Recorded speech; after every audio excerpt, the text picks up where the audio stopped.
नमस्कार दोस्तों, मैं सिद्धांत आप सभी का जीवन की पाठशाला में स्वागत करता हूँ। आशा करता हूँ कि आप जहाँ कहीं भी हो ठीक हो और खुश हो। With keeping this in mind, let's start today's video. I would like to start this video with the beautiful lines which reads, "Don't let your school come in the way of your education." इसका मतलब ये होता है, you may find this little bit counter intuitive. मतलब school और education हमारे लिए दोनों सेम होती है, but if something is not getting taught in school, it doesn't mean that it is not a part of the education. इसका मतलब अगर कोई चीज़ आपको स्कूल में सिखाई नहीं जाती है, इसका मतलब ये नहीं कि वो एजुकेशन नहीं है। सो अगर आपको स्कूल में हाउ टू स्टडी ये नहीं सिखाया जाता है, हाउ टू स्टडी अगर ये नहीं सिखाया जाता है, इसका मतलब ये नहीं कि आपको ये पता नहीं होना चाहिए और it is not a part of the education. Education it is a broad concept while school is also broad, but we our society has made it a very narrow minded concept. Okay, let's start. This is a before starting, I hope you have watched the last video. This video is nothing but it is a part 2, or it is a video in the series of the question that I am answering, that is how to study. इस question का answer देने के लिए मैं I told you I am making a series of question. This is a second video in that series. Now, in this video, we will see the stages of the learning. मतलब actually learning कैसे होता है, and what are the stages of the learning. I would like to explain that with the beautiful example. एक example के साथ explain करना चाहूँगा. Now, for example, मैंने आपको एक काम दिया, आपको एक काम है. I have assigned you a task. ये आपको पेड़ तोड़ना है, आपको एक पेड़ तोड़ना है, and I gave you an instrument that is nothing but your axe. That is nothing but an axe. ये कुल्हाड़ी आपका इंस्ट्रूमेंट है, मैंने कुल्हाड़ी दिया आपको और आपको बोला कि ये पेड़ आपको इससे काटना है। नाउ मुझे एक बात बताना, if the if the instrument that is nothing but the axe is blunt, and ये अगर blunt है, if it is not sharp, ये अगर sharp नहीं है, will you able to cut a tree? क्या आप उस पेड़ को कट कर पाओगे? अगर कर भी पाओगे तो no doubt at all it will take a lot of time. First of all, first you the question is whether you will able to cut it or not. मतलब आपके पास भले ही इंस्ट्रूमेंट है, आपके पास ताकत भी है, you have potential, we take it for granted that सबके पास पोटेंशियल है पहाड़ बोल रहा हूँ, सॉरी, ये पेड़ तोड़ने का। तो भले ही आपके पास you have a potential, you have an instrument, but if there is a problem in this very instrument, मतलब ये इंस्ट्रूमेंट में ही अगर प्रॉब्लम है, आपके पास डजेंट मैटर कितना पोटेंशियल हो, you will not able to cut this tree. In the same way, and no doubt that will become a boring task, or you will feel that it is a cumbersome task, and you will lose your interest in the task. Now I would like to ask the same question. यही question मैं, do you like study? ये question whenever I take seminars or whenever I counsel students, I always ask this question to students that whether you like study or not. And no doubt हमेशा मुझे answer मिलता है no. तो मैं and it is quite natural to say that it is organic. There is no doubt that no one likes study because no one no one teaches how to study. कोई बताता ही नहीं कि पढ़ाई कैसे करना है, तो कैसे होगा। सो उस एग्जाम्पल को हमने जैसे पिछले एग्जाम्पल में देखा, तो टास्क था आपका ये पेड़ तोड़ना, और इन द सेम वे हमारे पास टास्क है पढ़ाई, study, you need to study. वहाँ पे इंस्ट्रूमेंट था आपका एन एक्स, जो कुल्हाड़ी थी, और यहाँ पे इंस्ट्रूमेंट है आपका यूर माइंड। सो ये एग्जाम्पल में जैसे मैंने कहा है आपको, आपके पास भले ही पोटेंशियल है, इंस्ट्रूमेंट है, फिर भी अगर आपका वो इंस्ट्रूमेंट है, if that this axe is not sharp, अगर ये शार्प नहीं है तो you will not able to cut the tree. In the same में पढ़ाई, अगर आपके पास इंस्ट्रूमेंट है, that is nothing but you have unlimited potential in your mind, that is the most surprising and fantastic instrument that is present, that is your mind। ये mind आपके पास है and आपको अगर मैंने स्टडी करने लग गया, but if you don't know the dynamics of the mind और if you don't know how to study, इसको यूज़ कैसे करना है यही अगर पता नहीं है, देन डजेंट मैटर आपके पास कितना पोटेंशियल है, you will not able to study. और ये पढ़ाई इसीलिए आपको मोस्ट ऑफ लोगों को अच्छा नहीं लगता है, क्योंकि कोई बोलता ही नहीं कि कैसे पढ़ना है। So I hope you understood what your I am trying to convey. तो पहले तो क्वेश्चन है कि ये पढ़ना जरूरी है, और इसीलिए सबको पढ़ाई बोरिंग लगती है, किसी को इंटरेस्ट नहीं आता है। It is a task which is very boring, lack of interest, and that's why people student most of the students drop out from the class, कोई पढ़ता नहीं है। This is the very reason कि actually इस question को answer करना ज़्यादा ज़रूरी है। I hope you understood what I am trying to convey over here. So let's start. There are different stages of learning. मैं इस वीडियो में कौन से स्टेजेस में लर्निंग होता है या फिर करना चाहिए वो एक्सप्लेन करूँगा। So there are different stages of learning. This person is Graham Wallace. He was psychologist, educationalist, and the co-founder of the London School of Economics. Now he gave the stages of the learning. Now the first stage is nothing but your preparation. पहला stage है preparation. Preparation for example ये क्या होता है preparation में? For example आप कोई concept पढ़ रहे हो, फिजिक्स फॉर एग्जांपल आप फिजिक्स पढ़ रहे हो, this is a concept of velocity and acceleration. आपने वेलोसिटी और एक्सीलरेशन के ऊपर पढ़ा एंड फिर भी आपको एक कोई कॉन्सेप्ट, एक कोई पोर्शन है उस कॉन्सेप्ट का वो आपको समझ नहीं रहा है। तो ऐसे समय पे क्या करना चाहिए? What is preparation? तो फॉर एग्जाम्पल आपने पूरा वेलोसिटी और एक्सेलरेशन पढ़ा, पूरी मेहनत लगा दी, और आपको एक फिर भी एक कोई पोर्शन है कॉन्सेप्ट का, कोई पार्ट है वो आपको समझ नहीं रहा है।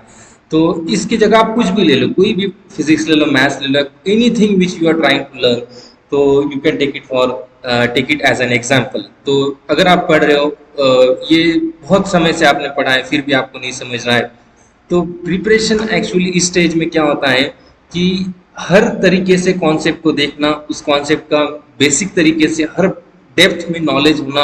अगर फिर भी कोई चीज़ आपको समझ में नहीं आती है तो what should you do in this phase is the best thing is to let it go.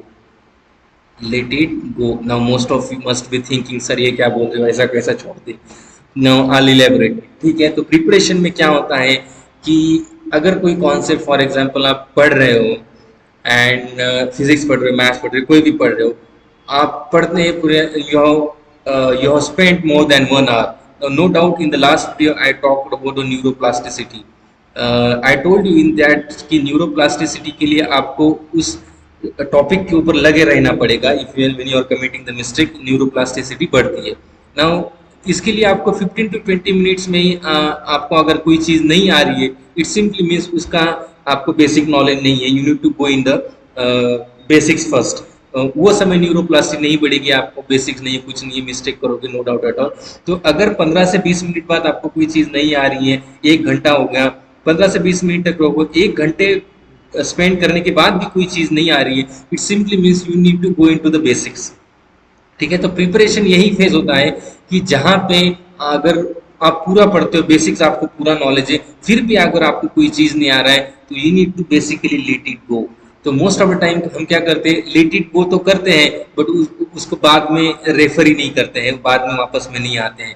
तो प्रिपरेशन में सिर्फ इतना याद रखना कि किसी भी कॉन्सेप्ट को पूरी तरीके से, पूरा आपके पास जितना नॉलेज है सब कुछ यूज कर देना।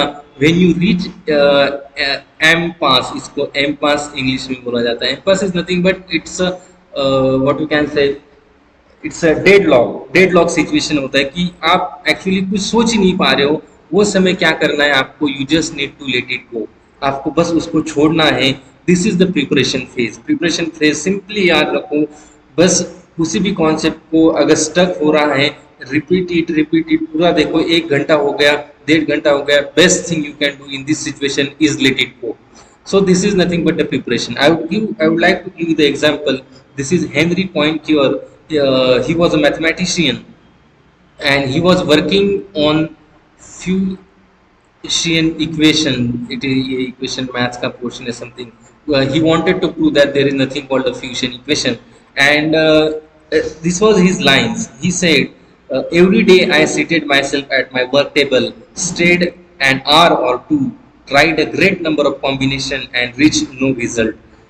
मतलब क्या होता था कि हर दिन he used to go and sit at his study table, he used to try different methods, but still he used when he used to get stuck, he used to let it go. मतलब जब कभी ऐसा होता था, but ये चीज़ याद रखना, आपको उसको छोड़ना तभी है जब आपको उसका पूरा बेसिक नॉलेज है. अगर आपको उस कॉन्सेप्ट का उस बेसिक नॉलेज नहीं है तो देर इज़ नो नीड, आप उसको छोड़ के आपको बाद में वापस आएगा नहीं, it's not going to work. So this is a preparation phase, जहाँ पे आप क्या करते हो, आप कॉन्सेप्ट का जब डेडलॉक आता है तो बेस्ट आप यहाँ पे रुक जाते हो. सो नो रिजल्ट मिलने के बाद भी आप you are consistently working on that. So this is nothing but the first stage, it is called preparation stage. Now this is a second example. He is also the mathematician Keith Delvin. He has, you can read over here, he has written nearly 33 books. He published research article and is a recipient of Pythagoras Prize, Peano Prize. You can go through this all this information. Now when I was going through his interview, he said the same thing which I am telling you, कि first you need to go through the preparation, जहाँ पे you read each and everything about the concept, and कोई concept पढ़ने के बाद भी आपको नहीं समझ आ रहा है, then what to do, at is the nothing but I told you, you need to just let it go. Okay, so this is the first phase, this is nothing but a preparation. Now second is incubation. Now I told you, जहाँ पे preparation phase में क्या होता है, आपको चीज समझ में नहीं आई, so you are simply letting it go, you are letting it go, उसको छोड़ रहे हो, you are simply you are taking a break. आप बोल सकते हो आप क्या ले रहे हो, ब्रेक ले रहे हो. Okay, that's why breaks are very important. Now see, incubation समझने के लिए आपको दो चीजों को समझना जरूरी होगा. There are two networks in your mind. First is your focus network and second is your diffused. Simply नाम से ही आपको पता चल जाएगा कि focus, when you are focus on particular topic, जब आप कुछ पढ़ रहे हो, व्हेन यू आर फोकस्ड, तो वो टाइम पे जो एक्टिव नेटवर्क होता है that is nothing but the focus network. इसे एग्जीक्यूटिव भी बोला जाता है, executive net, central executive network भी बोला जाता है. एंड इसे डिफ्यूज मोड, इसे डे ड्रीमिंग मोड भी बोला जाता है, या हाँ डे ड्रीमिंग मोड भी बोला जाता है, ऑटो पायलट मोड नहीं बोल सकते. ठीक है, तो these are the one and the same thing. Now see, learning happens, there are two types of learning. First, जो भी आप when you are focus, you are doing a conscious learning. जब आप फोकस हो तब आप क्या कर रहे हो, you are conscious, you are doing a conscious learning. Now when you are letting it go, you are going to do something called unconscious learning. नाउ ये किसी को पता नहीं है कि अनकॉन्शियस लर्निंग क्या होता है. सबको लगता है कि कॉन्शियस लर्निंग फोकस करके चीज़ें पढ़ी जाती है. No doubt you need to focus, but एक समय ऐसा आता है, the best thing you can do is to let it go. इसका मतलब क्या होता है, the best thing you can do is get away from your own path. मतलब खुद के रास्ते से हट जाना. दिस इज, जब आप खुद के when you take a break, at that time you let the unconscious mind kick in. जो आपका अनकॉन्शियस माइंड है, जो आपका डे ड्रीमिंग मोड है, जो डिफ्यूज नेटवर्क है, वो काम करना स्टार्ट कर जाता है बैकग्राउंड में, though you are not conscious. सो बैकग्राउंड में जब ये काम करता है तो एक्चुअली होता क्या है, फॉर एग्जांपल जो मैं वेलोसिटी और एक्सेलरेशन का कॉन्सेप्ट बता रहा था, तो वेलोसिटी से जब मैं एक डेड लॉक आया, मैंने उसको प्रिपरेशन फेज के बाद छोड़ दिया, तो इस स्टेज में जब मैं ब्रेक लेता हूँ तो मेरा माइंड डिफ्यूज नेटवर्क में जाता है, और डिफ्यूज नेटवर्क में जाके my mind start working in the background में my mind start working. Background में वो क्या करता है कि इससे रिलेटेड जो भी चीज़ें मेरे माइंड में है वो सारी चीज़ें कलेक्ट करता है, and it's try to solve the problem. Actually भले ही आपको नहीं पता होता है कि आपका माइंड जब आप ब्रेक लेते हो तो काम कर रहा है या नहीं. Yes, it is working in the background and it is nothing but the unconscious learning. इसी को हम अनकॉन्शियस लर्निंग बोलते हैं. So I hope you understood this. So focused network में you are concentrated and you are conscious, and you whenever you study you are executing these things. So diffuse network में आप relaxed हो, subconsciously aware हो, though you are not aware but something is going on in your background. And diffuse network is highly important. It is what we can say, it is very significant for creativity या फिर कोई innovation आपको अगर लाना है, something if you know to, if you want insights या new ideas, तो diffuse network का बहुत ज़्यादा रोल होता है। In fact creativity is inversely proportional to concentration and focus. जितना ज़्यादा अगर आप फोकस कर पाते हो तो उतना कम आप क्रिएटिव होंगे, अगर आप ज़्यादा क्रिएटिव हो तो उतना कम आप फोकस कर पाओगे। I hope you understood this. तो this is the importance of the diffuse network. तो फोकस नेटवर्क में आप प्रिपरेशन फेज में आप फोकस नेटवर्क में रहते हो, बट जो सेकंड फेज है इंक्यूबेशन में, you need what you do, you take a break and you go into the diffuse mode, you let your subconscious mind let in and वो बैकग्राउंड में काम करना स्टार्ट कर देता है। Albert Einstein, I know most of you know him. In fact, all of us know him, Albert Einstein. And he used to play violin whenever he used to done with his preparation phase to go into the diffuse mood, या फिर incubation के लिए diffuse mode में जाने के लिए Albert Einstein used to play violin. मतलब जब कभी उसको Albert Einstein used to feel deadlock whenever he used to run out of ideas, या फिर कुछ समझ भी नहीं आ रहा है, कोई डिस्कवरी करना है something, so he used to play the violin. Now that violin used to help him to go into the diffuse mood. In fact, there is a very beautiful web series, Genius, which is present. You can browse it on the internet, and if you watch that series, you will understand how Albert Einstein used to go into the diffuse mode for the sake of creativity, and whenever he needed new insights. Now, incubation can happen in the sleep also. It can happen anytime. Whenever you are not aware, incubation can happen. So I already talked about this. This is a Mendeleev's, and he gave the periodic table. Just read this sentence. He said, I saw in a dream a table where all elements fell into the place as required. तो उसको सपना आया कि he was working on a periodic table. कितना consciously in the preparation phase he was working a lot, but फिर भी उसे नहीं मिला.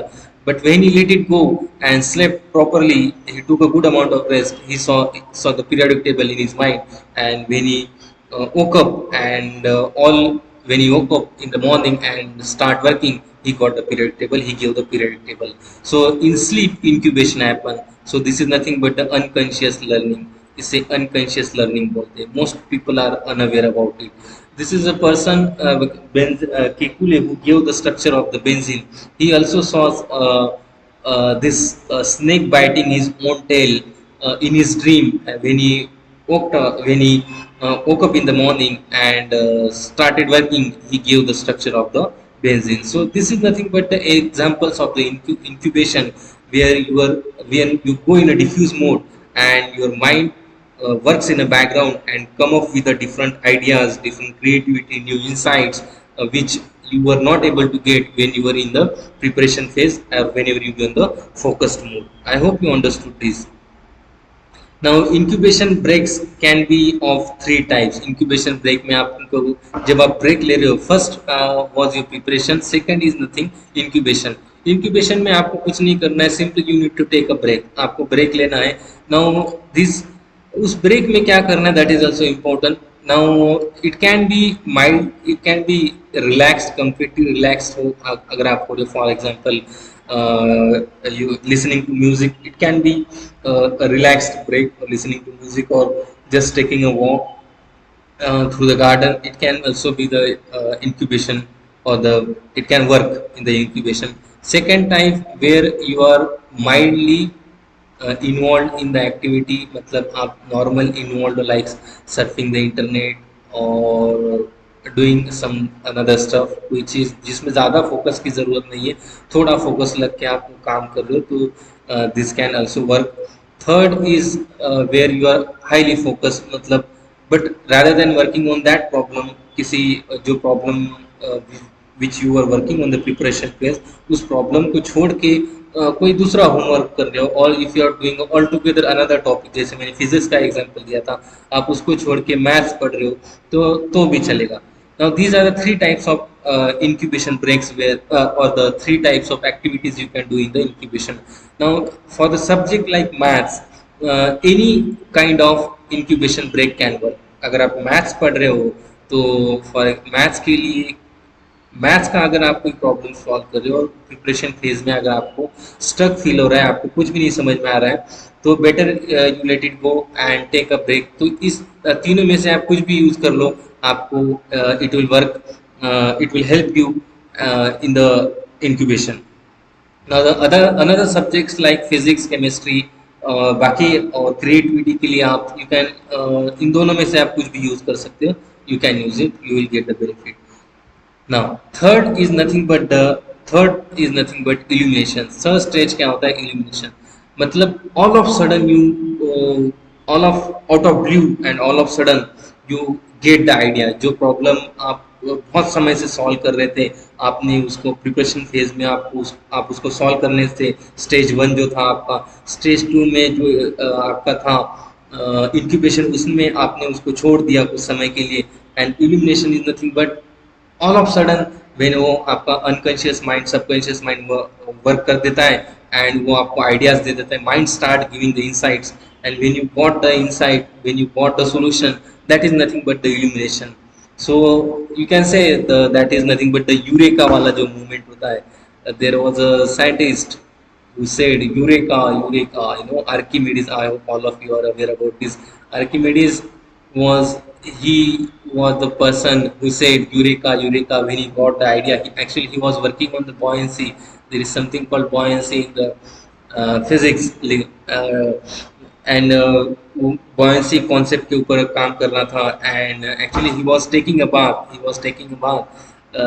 and all of a sudden he got the idea, he got illuminated with the idea, and he started running. Actually, in fact, he was completely naked. You can see in the picture he was completely naked, there was no clothing. He started running when he got the idea, saying eureka, eureka.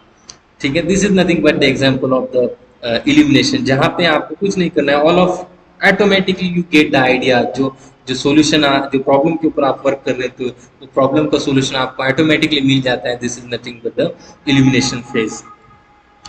तो अगर eureka का example, Archimedes का example नहीं, आपको थोड़ा familiar नहीं लग रहा है, तो ये एग्जाम्पल आपको काफ़ी फैमिलियर लगेगा. All of you watch the Three Idiots. अगर देखा नहीं होगा तो I highly recommend to and watch it. उसको बारीकी से देखना काफ़ी इंपॉर्टेंट है. नाउ थ्री इडियट्स में देखो, ये जो ड्रोन होता है, एक्चुअली आमिर खान ड्रोन, ये किसका होता है? जॉय, जॉय का जो ड्रोन होता है, एक्चुअली जॉय लोगो का जो ड्रोन होता है, वो प्रोजेक्ट उसके ऊपर काम कर रहा होता है, उसके फेंक देता है. आमिर खान उसको कचरे से उठा देता है, start working on that. But उसको थोड़ा प्रॉब्लम जाता है, आमिर खान को वो बहुत ट्राई करता है, उसको उड़ा नहीं पाता है. तो व्हाट ही डज, उसको इल्यूमिनेशन कब होता है? आपने देखा होगा तो उस जाके देखना, व्हेन द, ये गाना जब चलता है ऑल इज वेल वाला, ऑल इज वेल, व्हेन गाने के एंड में देखना, उसको याद आता है कि all of sudden he reminds, उसको प्रॉब्लम का सॉल्यूशन मिल जाता है. And this is nothing but the movement, this is nothing but the illumination phase. ये क्या है? This is nothing but the illumination, जहाँ पे आपको all of sudden your mind start giving the insights and आपको उसका सॉल्यूशन मिल जाता है. This is illumination. In fact, Albert Einstein also got illumination. He gave the theory of relativity. Actually, he was working on the theory of relativity, and he got the insights. He got the illumination. When he was playing with his kid, मतलब वो अपने बच्चों के साथ जब खेल रहे थे, this toy train. When he was playing a toy train with his kids, at that time he got the illumination and he gave the theory of relativity. I hope you are understanding whatever I am trying to convey over here. And last stage is nothing but the verification, जहाँ पे आपको कुछ नहीं करना है, जो आपको idea आया है, जो इल्यूमिनेशन फेज में आपको सॉल्यूशन मिला है, उसको जब आपको वेरीफाई करना है कि वेदर इट इज राइट और wrong. So this is nothing but the verification phase. I hope you understood what I am trying to convey over here. So these are nothing but the stages of learning. So if you haven't understood it, I highly recommend it. Go and watch it again and again and follow these steps. If you watch this video till the end, it simply means you care about your learning and all those things. So इसको सिर्फ देख के कुछ नहीं होगा बेटा, you need to execute it. I am again repeating it. ये video देख के आपको कोई भी बेनिफिट नहीं मिलेगा अगर आप इस वीडियो को एग्जीक्यूट नहीं कर रहे हो, मैं जो भी बोल रहा हूँ. तो if you are a person who are watching this video till end, it simply means you care about your learning and all those things. but बेटे make sure that you execute it. You need to become your own learning scientist. आपको खुद आपको एक आपका learning scientist बनना पड़ेगा, because ये आपको कोई सिखाएगा नहीं, ये आपको स्कूल में सिखाया नहीं जाता है कि how to learning, how to learn, meta learning आपको कोई सिखाता नहीं है. And I genuinely feel it is the most important thing जो स्टूडेंट को पहले पता होनी चाहिए. So I hope you like this video. Thank you for watching this video. You can like, don't forget to like, comment and share and subscribe my channel. You can connect with me through the Instagram also. Life School is my channel. Thank you guys. Thank you. Thanks a lot for watching this video. Thank you.